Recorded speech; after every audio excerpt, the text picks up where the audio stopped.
Here, we are at Lembah Bujang, located in Merbok, Kedah. It's one of the most important archaeological regions in Southeast Asia. As back early as the 3rd century, this area was once a thriving center of civilization, trade, and also a culture. In here, we also have 4 candi, which is Candi Bukit Batu Pahat, Candi Pendiat, Candi Pekalan Bujang, and also Candi Bendang.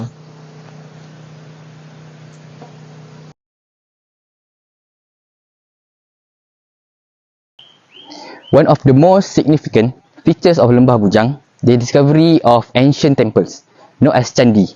These structures were built using stones, brick, and laterite, reflecting Hindu, Buddhist, and influence from India. The presence of these temples show that religions and spiritual practice were an important part of daily life, and that Lembah Bujang was culturally connected to other major civilizations.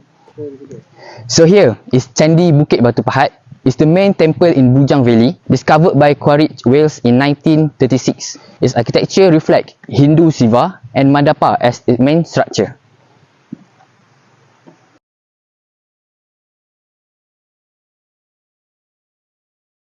Now, we are at Candi Pekalan Bujang, which is associated with Hindu worship, particularly in Shaivism, worship of Lord Shiva.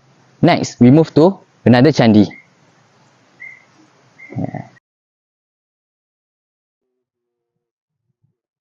This is Candi Bendang Dalam, which is construction shows structured planning and understanding of monument layout with rectangular temple base, typical of Hindu-Buddhist architecture. Now, we move to the last candi.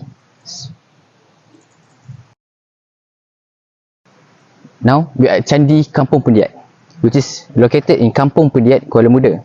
But the site was originally on the right side of the Bujang River and about 25 yards from the paddy field. The remains of candi structure were excavated and later moved on and rebuilt in the Bujang Valley Archaeological Museum. And also, these candi have found artifacts such as reliquaries, repair tools, bronze statues, and stone pottery from China. This candi is believed to have been built around the 11th century and represent tantric belief. In here, we not just have an candi, but also an artifact of the 2nd century until 14th century. Lembah Bujang proved that long before modern Malaysia existed, Kedah played a major role in regional and international history. Okay, so Lembah Bujang does just not have candi. We also have a museum that displays the artifact. So Lembah Bujang was also known as the major international trading hub. So archaeologists has discovered artifacts such as ceramic, beads, metal objects, and inscriptions from China, India, and the Middle East. So that's the strategic place that has been traded from here. So now we move to the second gallery, which focus on preserved and reconstructed candi structures, allowing visitors to observe ancient temple architecture up close.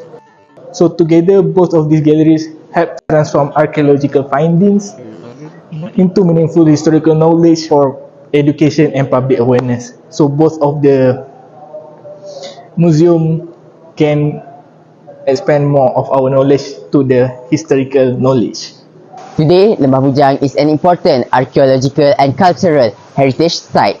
Preserving this temple and artifact is crucial protecting Malaysia's early history.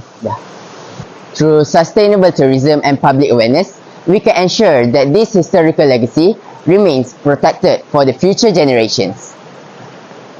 To conclude, Lembah Bujang is not just a collection of ruins, but evidence of an advanced civilization built on trade, religion, and cultural exchange.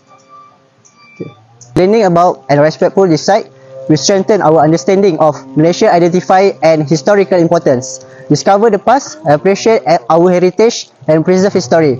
Visit Lembah Bujang, the cradle of early civilization in Malaysia.